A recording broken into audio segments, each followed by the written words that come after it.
கிழக்கு, மத்திய மற்றும் ஊவா மாகாணங்களின் பல இடங்களிலும், அத்துடன் பொலனறுவை மற்றும் ஹம்பாந்தோட்டை மாவட்டங்களிலும் பிற்பகல் 1 மணிக்கு பின்னர் மழை அல்லது இடியுடன் கூடிய மழை பெய்யக்கூடும்.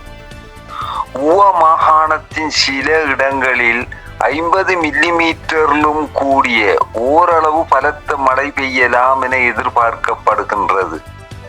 நாட்டின் ஏனைய பிராந்தியங்களின் சில இடங்களில் பிற்பகல் 1 மணிக்கு பின்னர் மழை அல்லது இடியுடன் கூடிய மழை பெய்யக்கூடும். மேல் மற்றும் தென் மாகாணங்களில் காலை வேளையில் மழை பெய்யக்கூடும். மத்திய, சப்ரகமுவ மற்றும் ஊவா மாகாணங்களின் சில இடங்களில் காலை வேளையில் பனிமூட்டம் காணப்படும். பலத்த காற்றும் மின்னல் தாக்கங்களும் ஏற்படக்கூடிய சந்தர்ப்பங்களில் பொதுமக்கள் அவதானத்துடன் செயற்படுமாறு கேட்டுக்கொள்ளப்படுகின்றனர். கடல் பிராந்தியங்களை பொறுத்தவரையில் கொழும்பு தொடக்கம் காலி ஊடாக பொத்துவில் வரையான கடல் பிராந்தியங்களில் மழை அல்லது இடியுடன் கூடிய மழை பெய்யக்கூடும்.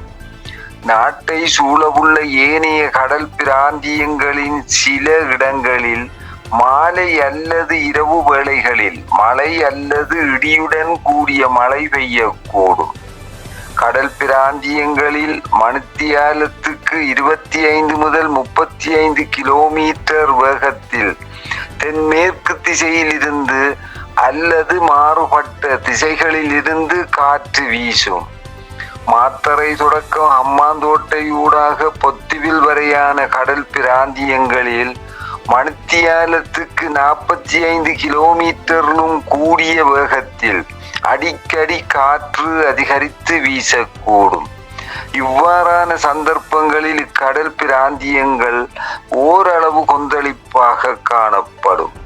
நாட்டை சூழவுள்ள ஏனைய கடல் பிராந்தியங்கள் மிதமான அலையுடன் காணப்படும்.